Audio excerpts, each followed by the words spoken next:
Discuss कि हम किस तरह से वोल्टेज निकाल सकते हैं यहाँ पे इस सर्किट के अंदर। जो चीज़ें हम डायरेक्टली फाइंड कर सकते हैं हम उसकी तरफ से जा रहे हैं। We find that VC जो है that is zero because it is connected to the negative terminal of the battery and it is ground. So that's why voltage at point C is zero. Similarly, voltage DA is 12 volts because it is the voltage between D and A and it is already we can see given that is 12 volts. So ये भी simple हो गया। इसी तरह से we are going to find that voltage at point B which is VB and we see that we also call this value as VB or this is equal to VBC जिसको हमने find करना है क्योंकि with respect two point C which is ground उसके respect से हमने इसको find करना है तो उसको हमने अभी देखना है। यही बात है।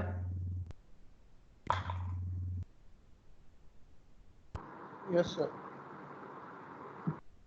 तो यहाँ पे VB या VBC को मैं क्या लिख सकता हूँ? VBC को मैं लिख सकता हूँ that is VB minus VC।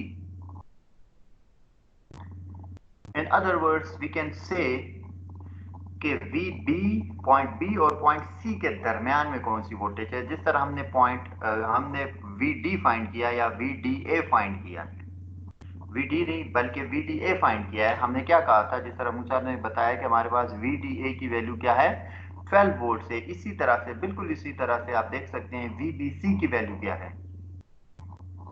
कोई बता सकता है मुझे? 2 volt sir, 2 volt.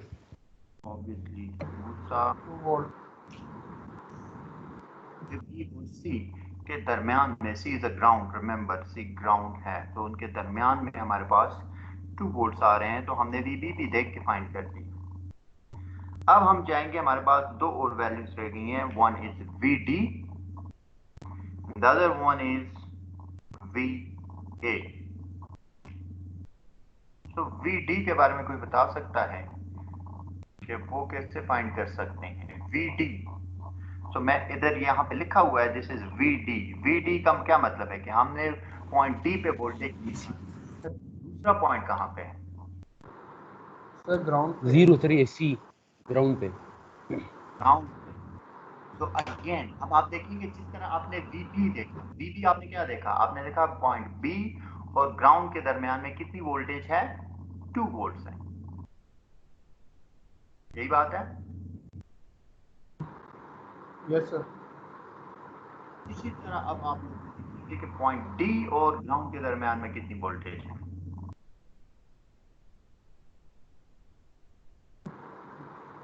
20 volt.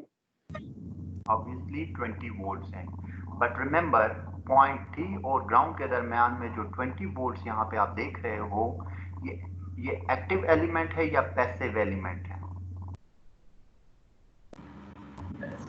Sir active supply कर रहे हैं सर। सप्लाई। सप्लाई वोल्टेज हमेशा आप नेगेटिव में लिखते हैं, सो VD आप लिख सकते हैं this is 20 volts with minus sign. ठीक है।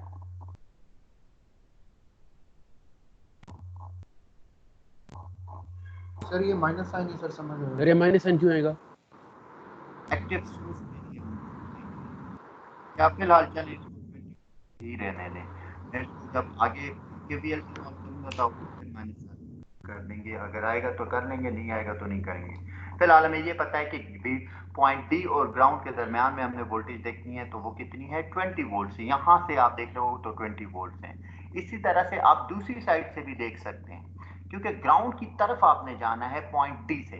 तो ये देखें पॉइंट D पे अगर मैं हूं, if I am at point D over here and I need to reach point C या I need to reach at this node which is a ground node, अगर मैंने उधर पहुंचना है तो मेरे पास दो रास्ते हैं।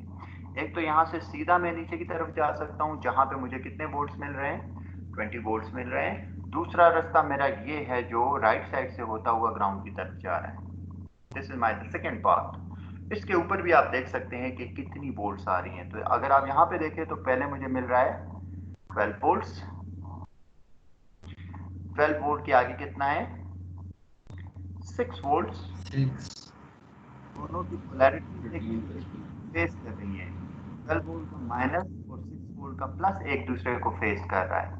सो अपोजिट साइन है इसलिए दोनों ऐड हो जाएंगे, तो हमें क्या मिल जाएगा 18 वोल्ट्स। अब 18 वोल्ट्स का माइनस जो है वो फेस कर रहा है नेक्स्ट 2 वोल्ट्स के प्लस को, तो 18 प्लस 2 क्या हो जाएगा 20 वोल्ट्स। तो ओवरऑल इस साइड से भी आपको 20 वोल्ट्स मिल रहा है और इस रास्ते पे जाएंगे तो भी 20 वोल्ट्स मिल रहा है। तो जब भी आप इस तरह के सर्किट को सॉल्व करते हो विद रिस्पेक्ट टू ग्राउंड, अगर आपने वोल्टेज निकालनी है, जिस तरह आपने VDA निकाला था यहाँ पे, तो एक्चुअली आपने क्या किया है, आप D से A की तरफ गए हो और आपने देखा कि दरमियान में कितनी वोल्टेज आ रही है, तो आपने कहा 12 वोल्ट्स आ रहे हैं, दैट्स इट। इसी तरह D से ग्राउंड की तरफ जा रहे हैं तो दरमियान में 20 वोल्ट्स आ रहे हैं। और चलें ये पॉजिटिव आ रहे हैं, नेगेटिव नहीं आ रहे हैं, क्योंकि ड्रॉप के केस में उसी तरह होगा। ठीक है, तो इधर से भी अगर आप जाएंगे तो +20 आ रहा है और इधर से भी जाएंगे तो 20 आ रहा है। ठीक है, तो 20 वोल्ट्स आ रहे हैं और वो हमने यहाँ पे लिख दिया। क्लियर है? Yes sir. Yes sir.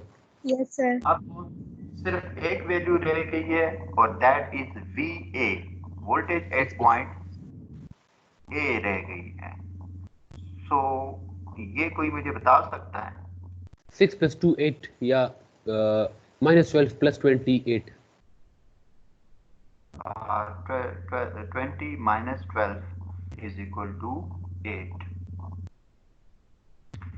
लेकिन अब डायरेक्टली मैं इसको सॉल्व नहीं करूंगा, मैं इसे KVL से सॉल्व करूंगा।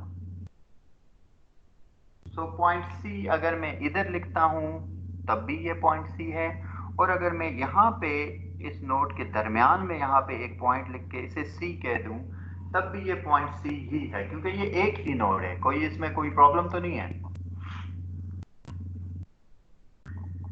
नो सर, कोई problem no sir. No sir. एक ही नोड। ठीक है, अब हम देखते हैं कि हमने KVL, अब क्वेश्चन में ये लिखा हुआ है कि आपने इसको KVL से सॉल्व करना है, तो अब मैं आपको KVL से इसको सॉल्व करने का तरीका बताता हूँ। सिर्फ A के लिए, VA के लिए मैं इसको सॉल्व कर रहा हूँ, क्योंकि मैंने आपको अभी भी बताया था